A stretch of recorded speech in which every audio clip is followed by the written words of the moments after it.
네, 지금까지 이런 면접 팁은 없었다. 완판 면접 시간입니다. 자, 오늘은 여러분이 여태까지 계속 봐오셨겠죠? 만약 시리즈 3탄 마지막 편입니다. 뭐 앞으로도 이런 걸 안 한다는 건 아니고요. 저희가 이제 연작으로 시리즈로 만약 자네 이러면 어쩔 것 같나? 제일 많이 여러분이 면접장에서 받을 수 있는 질문 3가지를 뽑아서 하나하나 차근차근 도장 깨기 하고 있습니다. 자, 마지막 편은 만약 자네 회사에 들어왔는데 회사랑 안 맞으면 어떡할 거냐? 자, 여기에는 2가지 뜻이 내포되어 있어요. 정말 일 자체가 너의 직성과 맞지가 않아. 너 그럼 어떡할 거야? 하나. 자, 2번째는 요즘 사회적 이슈이기도 하죠. 뭔가 이렇게 사람과의 트러블로, 그쵸? 그게 오히려 더 스트레스 있죠? 자, 그럴 경우 자네 어떻게 대처할 건가? 자, 요거에 대해서 질문을 받았을 때 도대체 어떻게 대답해야 되냐? 그거에 대해서 오늘 좀 이렇게 심도 깊게 다뤄볼까 합니다. 자, 여태까지 알람 설정 많이 하셔서 연작 시리즈를 착착착 따라오셨겠지만 안 하신 분들도 물론 많겠죠. 네, 그런 분들은 지금부터라도 함께 하세요. 구독, 좋아요, 알람 설정 하셔서 제가 드리는 정보 많이 얻어가셨으면 좋겠습니다. 자, 그러면은 본격적으로 들어가서 만약에 면접관이 자네 만약에 근데 회사에 들어왔는데 생각했던 거랑 회사가 너무 달라. 안 맞는다. 그럼 어떻게 대처할 건가? 자, 요거는 아까 말씀드린 대로 2가지로 나눠서 제가 대답법을 알려드리겠습니다. 첫 번째는 일이 안 맞는다. 일이 안 맞아. 어떡하실 거예요? 그쵸, 당황합니다. 아니, 나 일은 맞을 것 같은데? 왜 이러세요? 할 수도 없잖아요. 일이 안 맞아요? 바로 때려칩니다. 할 수도 없잖아요. 그쵸? 이건 면접장이에요.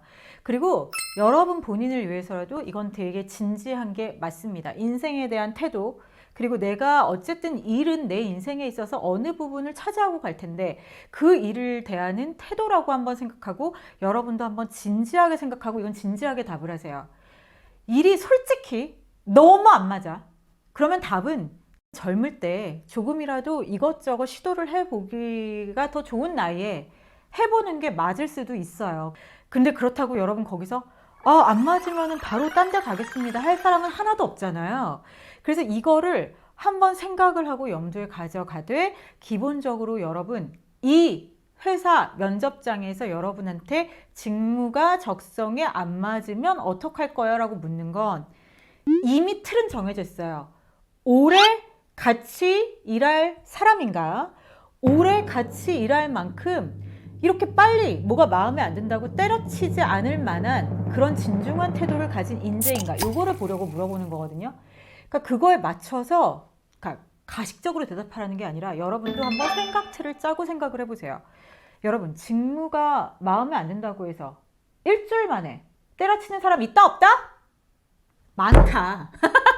근데 이렇게 때려치는 경우를 저는 사실은 많이 봤어요. 그게 과장해서 일주일이지 사실 한 달 안에 제가 이제 YTN 기자로 들어갔을 때 한 달 안에 남자 2이 그만뒀습니다.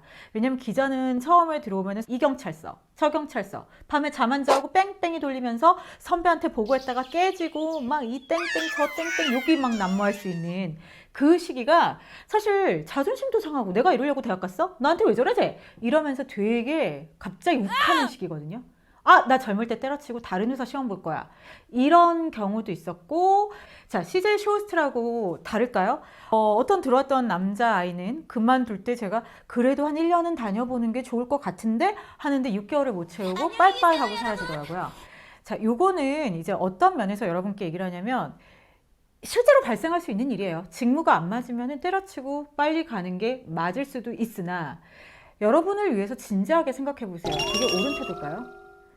그만둔 셋 다 후회하는 게 어느 정도 있을걸요? 왜냐면 다른 데 가도 다른 데 기자 할 거라고 시험 봐서 들어가도 기자라는 거는 비슷하게 돼요. 생활 자체가. 선배, 후배 관계도 비슷하고 약간의 군대 같은 것도 있고 근데 딴 데 간들 뭐가 그렇게 다르겠습니까? 그러니까 이 사람은 이 직무가 적성에 안 맞아서라기보다는 이렇게 주로 면밀하게 보면은 그냥 그 자체가 싫어서 사람이 싫어서 때려친 게 더 큰 거잖아요. 이것도 나중에 다루겠지만 일단 그래서 직무가 적성에 맞는지 안 맞는지는 여러분 정말 진지하게 판단하고 그만둘지 말지는 결정해야 되는데 면접관한테는 어떻게 답을 해야 되는 게 그럼 베스트냐?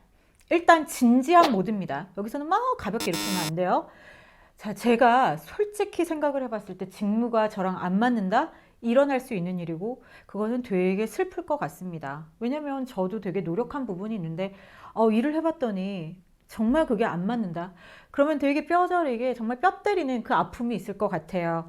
하지만 그렇다고 해서 제 주변에서 이 일이 마음에 안 드는 것 같아 라고 바로 때려쳤다가 후회한 제 친구들, 이미 선배들이 있기 때문에 저는 그걸 반면교사 삼아서 일단은 고민을 굉장히 깊게 할 것 같습니다.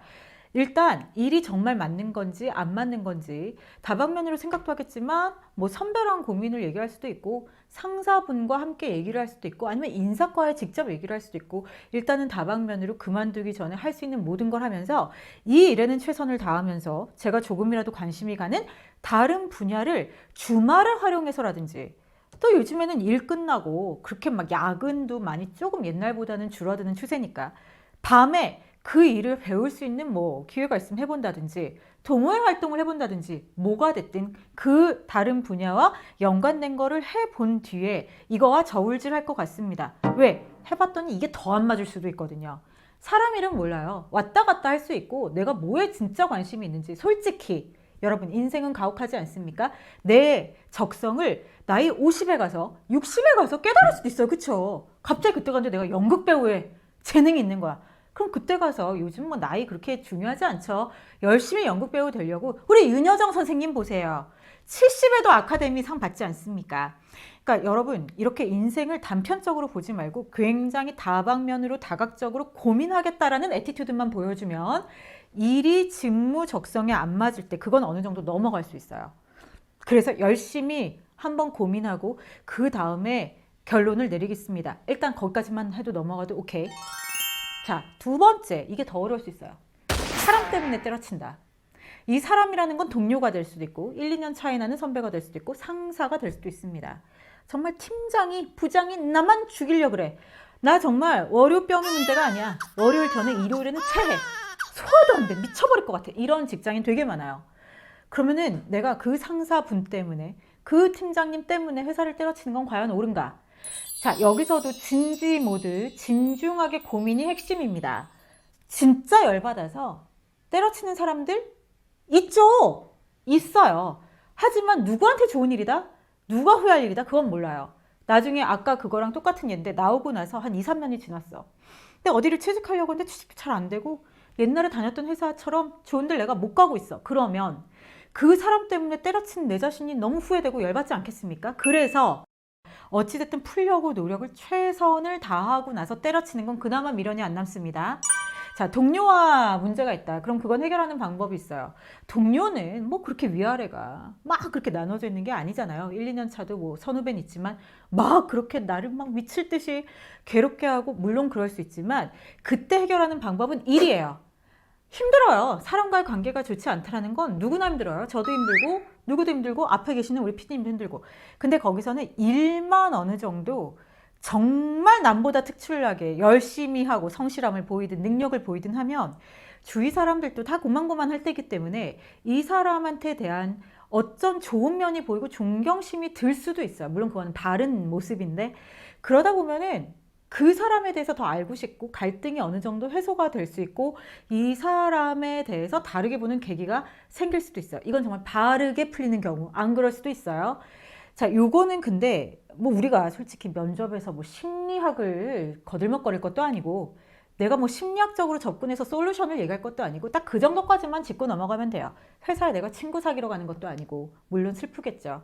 회사 사람들과 갈등이 있다는 건 나한테도 문제가 있을 수 있는 거라 나 자신도 돌아봐야 되고 아니면 정말 그들이 문제가 있다 하면은 너무 힘들 수 있지만 나는 어쨌든 여긴 일하러 온 자리이기 때문에 일단은 일로 승부를 볼 것 같습니다. 그리고 그 모습을 내 동료들이 언젠가는 알아봐 주는 그때까지 어느 정도는 인내를 하며 기다려 일단은 보겠습니다. 짝! 거기 수준까지만 하면 저는 이건 된다고 생각해요. 그럼 나머지 하나 포션 남은 거는 더 문제, 상사입니다. 이거를 뭐 상사 때문에 때려쳐 상사한테 막 카톡 폭탄을 보내 이럴 순 없잖아요. 그래서 이거는 일단은 그 앞에서는 뭐 솔직히 상사인데 그래도 존경은 어느 정도 해야죠. 내가 그를 깔보고 저한테 왜 이러세요? 들이받는 건 답이 아니에요. 부당한 지시를 한다? 일단은 오케이. 일단은 한 발 후퇴 해. 그리고 웃어. 그리고 일단은 어쨌든 맡은 일은 좀 부당하고 너무 과한 양이라 하더라도 최선을 다해서 내가 할 수 있는 만큼은 해. 그러고 면담 신청을 하는 게 맞다고 봐요. 물론 면담 신청을 했을 때 그가 도망 다닐 수도 있습니다. 뭔가 자기도 캥기는 게 있을 수 있죠. 내가 괴롭혔으니까. 아니면 뭐 면담을 했는데 진짜 바빠서 못 만날 수도 있어요. 그럴 때는 기다려요. 그러다가 어느 순간 말할 기회가 오겠죠. 그때는 담백하게. 거기서 울어도 안 돼요. 화내도 안 돼요. 저한테 왜 이러세요? 감정적이어도 안 먹혀요. 담백하게 팀장님께서 주신 업무를 제가 최선을 다해서 하려고 하는데 제가 부족해서인지 제 정말 능력이 팀장님이 보시는 거에 비해 못 미쳐서인지 조금 제가 볼 때는 이거는 뭐 능력상 해결을 못한다라고 볼 수 있는 업무를 제가 접할 때도 있는 것 같다 라든지 아니면 정말 귀엽게 아예 들이받는 것도 방법이에요. 따지라는 게 아니라 근데요 팀장님 왜 저만 미워하세요? 이래버리면 순간 당황하겠지. 이게 미쳤나? 이럴 수도 있는데 오히려 그런 분위기가 인간적으로 해결하고 넘어갈 때도 있습니다. 오히려 진짜 마음에 안 드는 게 있었을 수도 있죠. 아니 신입인데 너무너무 마음에 안 들게 딱 9시 출근인데 딱 9시에 나타나. 그런 거를 또 싫어하시는 상사님들이 있거든요. 등등등 어떤 사소한 일로 인해서 나에 대한 오해가 쌓였을 수도 있으니까 그런 거를 푸는 기회는 꼭 담백하게 울고 싸우고 이러라는 게 아니라 담백하게 진실되게 물어보면서 풀고 나서도 만약에 부당한 대우가 계속된다. 그때는 상의를 해야죠. 뭐 어쩔 수 없어요. 인사팀이랑 상의를 하든 뭐 그거는 더 높은 분한테 가는 건 사실은 그거는 좀 회사에선 권하는 방법은 아니지만 그건 여러분 거기까지 면접에서 대답할 거 아니에요. 그쵸? 우리가 정말 그 로드맵을 다 제안할 건 아니에요. 그런 애티튜드만 보여주면 면접으로서는 얘가 좀 생각이 깊구만. 얘가 좀 진중한 면이 있구만. 얘는 뽑아도 바로 때려칠 것 같은 사람은 아니구만. 얘는 뽑아도 사람들과 그렇게 막 트러블을 일으키고 그거를 막 너무나 진짜 회사에 문제를 일으킬 것 같은 사람은 아니구나. 이런 인식까지는 심어줄 수 있으니까 면접은 여러분 이건 뭐 1부터 100까지 보여주는 자리는 아니에요. 어찌됐든 여러분이 괜찮은 사람이에요 까지만 보여주면 되니까 그렇게 답하시는 걸 권해드리면서 여러분이 가지치기로 좀 이렇게 발전시키기를 여지를 남겨드리면서 끝내겠습니다. 자, 이렇게 만약 시리즈를 3개를 해봤어요. 어떠셨습니까? 댓글로 우리 많이 소통하고요. 그리고 이거는 저희가 이제 임의로 생각나는 대로 이 질문, 저 질문 다루고 있는데 꼭 다뤄줬으면 하는 게 있다 하면은 댓글도 많이 남겨주시고 구독, 좋아요, 알람, 3종 플러스 홍보 댓글까지 해주셔서 우리 함께 이 힘든 시간을 이겨나가 보도록 해요. 제가 막 이렇게 웃으면서 밝은 에너지 드리려고 노력하고 있는 거거든요. 사실 면접 볼 때 얼마나 힘들고 우울하고 지치고 세상 정말 다 싫을 때도 있고 아무랑도 얘기 안 하고 싶고 이럴 때 있는 것도 알고 있어요. 저라고 왜 모르겠습니까? 그래서 그 힘든 시기를 어쨌든 제가 도와드릴 테니까 꼭 함께 해주시기를 바라면서 여러분도 힘내고 저도 힘내고 다음에 만날 때까지 건강하시고 화이팅!